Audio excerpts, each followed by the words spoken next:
मंगल भवन अमंगल हारी, द्रवहु सुदशरथ अजर बिहारी। राम सिया राम जय जय राम। जय श्री राम मित्रों, आज मातृ दिवस मदर्स डे की सभी माओं को बहुत बहुत शुभकामनाएं। आज हमने अपने गली में अड़ोस पड़ोस के सभी बच्चों को एकत्रित किया। सभी माओं को अपने बच्चों सहित बुला के उनको अपने बच्चों के द्वारा छोटी छोटी एक्टिविटीज करवाई, जिसमें ड्राइंग कंपटीशन करवाया गया, डांस कंपटीशन करवाया गया। अपने छोटे छोटे बच्चों को नौनिहालों को लेके माएँ आई हुई थी, और फिर जब उन बच्चों ने कुछ जीत हासिल करी तो अपने लाडलों को जब वो कुछ उपहार मिलते हुए देखा तो हर माँ गदगद थी। ये हमारी एक छोटी सी पहल कि हर बच्चे को कुछ ऐसा हम लोग एक्टिविटी के द्वारा कराएं कि वो बच्चे खुश हो जाएं। आज मदर्स डे है, मदर्स डे पे बच्चों को छोटे छोटे उपहार देके, उनको कुछ भंडारे का प्रसाद खिला के, उनको डांस करवा के, उनके द्वारा ड्राइंग बनवा के, चाहे उन्होंने कुछ भी बनाई सही, लेकिन जब बच्चे कुछ अपने द्वारा क्रिएटिविटी कुछ करते हैं, कुछ एक्टिविटी करते हैं तो बहुत अच्छा लगता है। और आज मदर्स डे पे मैं आपको एक छोटी सी एक माँ की दर्द भरी कहानी भी आपको सुना रहा हूँ। एक माँ गांव देहात में रहने वाली, जो कम उम्र में ही वैधव्य के लिए प्राप्त हुई, विधवा हो गई थी, और एक छोटा सा बच्चा उसकी गोद में था। छोटे से बच्चे के सहारे उसने अपना जीवन यापन शुरू किया। खेती बाड़ी के खुद काम करती, अपने छोटे से बच्चे को साथ लेके जाती, और ऐसे धीरे धीरे धीरे धीरे उसने अपने बच्चे को बड़ा किया, अच्छी परवरिश दी, पढ़ाया लिखाया, और जैसे ही थोड़ा सा जवान हुआ तो फौज में निकली भर्ती। और वहां पे उसने, बच्चे ने कहा कि माँ मैं फौज में भर्ती होना चाहता हूँ, तो माँ ने खुशी खुशी बोले बेटा जा, कुछ देश के प्रति तेरा जो प्रेम है मैं नहीं रोकूंगी मेरे लाडले, मैं और अच्छा फील करूंगी जब तू देश की सेवा करेगा। तो माँ ने बहुत अच्छे से उसको भेज दिया कि जा बेटा तू फौज में भर्ती हो जा, मुझे कोई तकलीफ नहीं है और मुझे अच्छा ही लगेगा।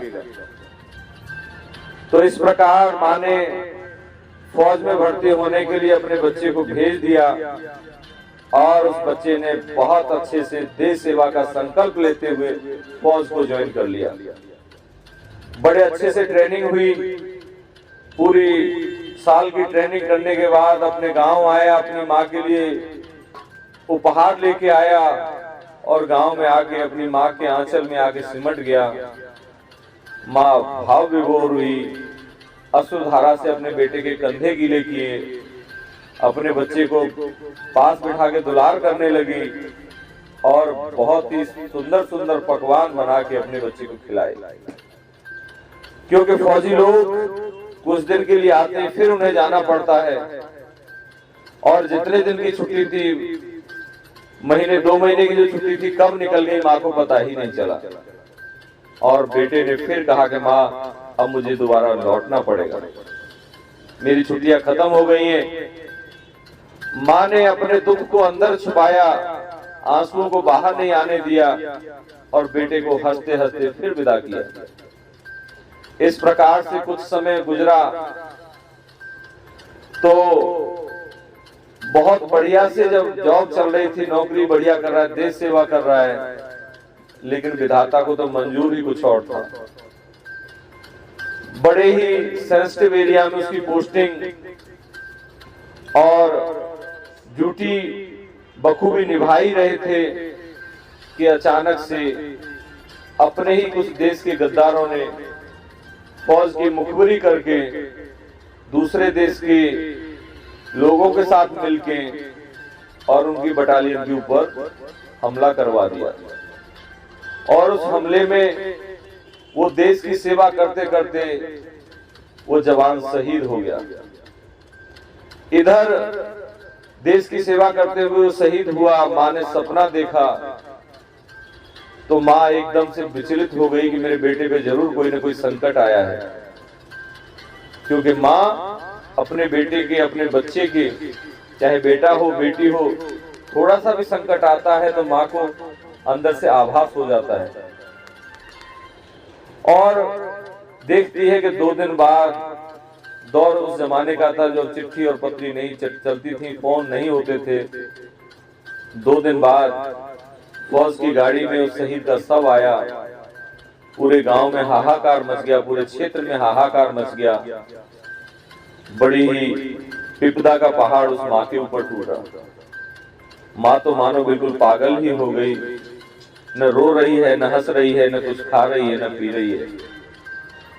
और दाह संस्कार के बाद माँ का जीवन इतना खतरनाक, इतना बेकार हो गया कि वो अपने आप में गुमसुम रहने लगा। तो उसके जीवन में से मानो कि बिल्कुल खुशियां ही खत्म हो चुकी थी। कोई भी त्योहार आए, चाहे होली आए, दिवाली आए, सब लोगों के घरों में पूरी पकवान बनते थे, लेकिन उस माता का घर तो ऐसे मानो जैसे शमशान हो गया हो। न कभी कोई पूरी पकवान बनता। पूरी पकवान तो छोड़ो, जिस दिन त्योहार होता था उस दिन तो उस माता का रो रो के बुरा हाल हो जाया करता था। बड़े ही कष्ट भरा जीवन उसका हो गया। और कहते हैं कि कष्ट में तो उम्र भी बहुत लंबी हो जाती है। एक एक पल उसका ऐसे मानो कि जैसे युगों में बीत रहा हो। हर दिन अपने बेटे की याद, उसी की तस्वीरें, उसी की निशानियां, इन सब को देख देख के पूरा दिन केवल और केवल रोना ही रोना, रोना ही रोना।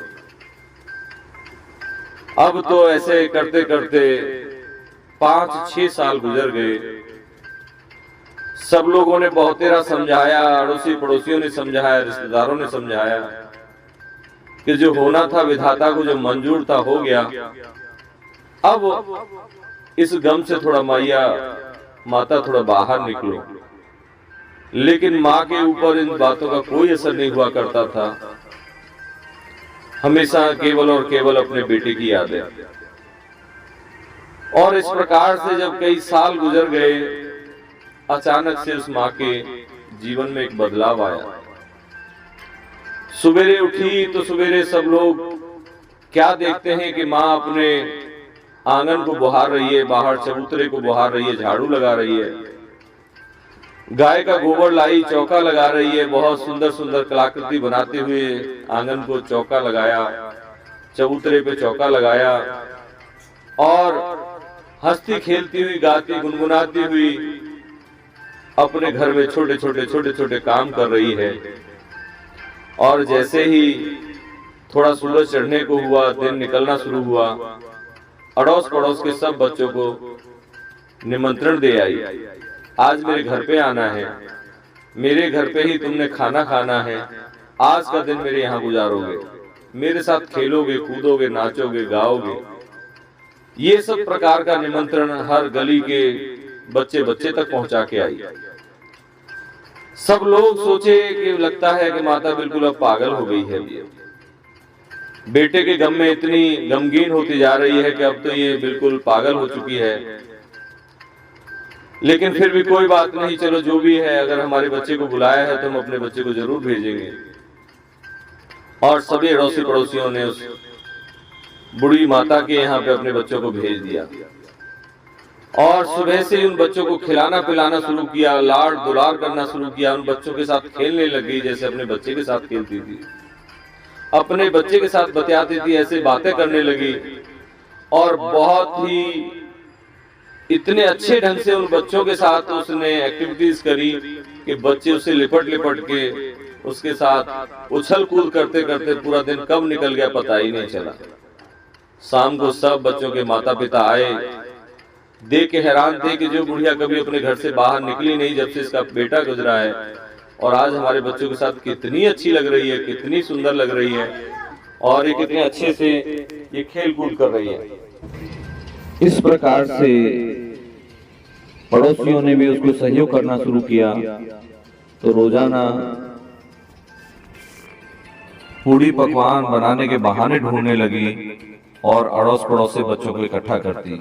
ये हर रोज का रूटीन सा बन गया उनका। रोज खेले उन्हीं के साथ, बच्चों के साथ, और बहुत अच्छे से अब जिंदगी को जीने लगे। कुछ समय गुजरा तो एक आदमी को जाने क्या सूझा और उस माँ से एकदम पूछने बैठ गया। बोले, माँ, हमने तुम्हें इतना समझाया कि जो होना था हो गया, अब गम में से बाहर निकलो और जीवन को बढ़िया से चलाओ, लेकिन तुमने हमारी एक बात नहीं मानी और जिंदगी के 7-8 साल गुजार दिए। 7-8 साल तुम गम के अंधेरे में डूबी रही, हमारे किसी के भी कहने से तुमने बात नहीं मानी। अब बताओ ऐसा कौन मिला, किसके कहने से तुमने अब अपने जीवन को बदल लिया है। मानो जैसे किसी ने एकदम आसमान से जमीन पे गिरा दिया हो। माँ को एकदम से झटका सा लगा।